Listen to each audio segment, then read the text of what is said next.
നമസ്കാരം, ഞാൻ chef Joshi hotel see പോർട്ടിൽ നിന്നാണ്. നിങ്ങൾക്കായി ഇത് പുതിയൊരു ഡിഷുമായിട്ട് ഒരു ഡെസേർട്ടാണ് ഞാൻ നിങ്ങൾക്ക് മുമ്പിൽ അവതരിപ്പിക്കുന്നത്. അതിനുവേണ്ടി ഫ്രൈഡ് ഐസ്ക്രീം എന്നാണ് നമ്മുടെ ഡിഷിൻ്റെ പേര്. ഐസ്ക്രീം എങ്ങനെ ഫ്രൈ ചെയ്ത് കഴിക്കാം എന്നുള്ളതാണ്. അതിനുവേണ്ടി ഇൻഗ്രീഡിയൻസ് ആണ് coconut, bread crumbs, date syrup അങ്ങനെയുള്ള ഐറ്റംസ്. നമുക്കാദ്യം ഇതിലേക്ക് ഓയിൽ ഫ്രൈ ചെയ്യാൻ വേണ്ടി ഓയിൽ ഒഴിച്ചു കൊടുക്കാം. ഓയിൽ ഹീറ്റാക്കിയതിന് ശേഷം നമ്മൾ ഐസ്ക്രീം എടുക്കുകയാണ്. ഐസ്ക്രീം എടുക്കുക.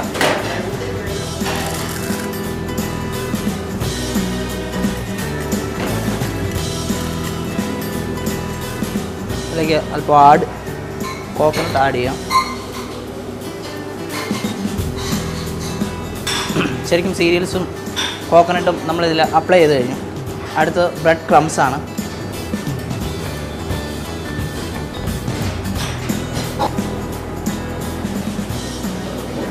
നല്ല രീതിയിൽ അപ്ലൈ ചെയ്ത് കൊടുത്തില്ലെങ്കിൽ അതിന് പൊട്ടും.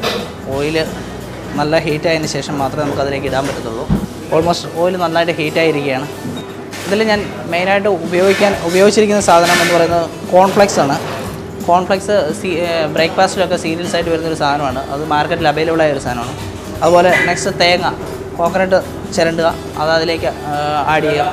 ദെൻ ബ്രെഡ് ക്രംസ് വെച്ച് നമ്മൾ കോട്ട് ചെയ്യുകയാണ്. നല്ല രീതിയിൽ കോട്ട് ചെയ്ത് ഇതുപോലൊരു ബോൾ ഷേപ്പിൽ എടുക്കുകയാണ്.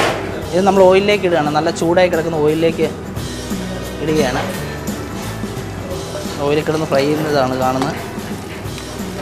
ഭയങ്കര ടേസ്റ്റി ആയിട്ടൊരു ഡിഷാണിത്. ഫ്രൈ ചെയ്ത സാധനം ഐസ്ക്രീം ബോളിലേക്ക് മാറ്റുകയാണ്. ഇതിലേക്ക് നമ്മളിനി അടുത്തത് കുറച്ച് ഡേറ്റ് സിറപ്പ് ആഡ് ചെയ്യുകയാണ്. ഇത് ഡേറ്റ് സിറപ്പാണ് ഇതിൻ്റെ ഗാർണിഷായിട്ട് പോകുന്നത്. ഫ്രൈഡ് കാഷ്നട്ടും കിസ്മിസുമാണിത്.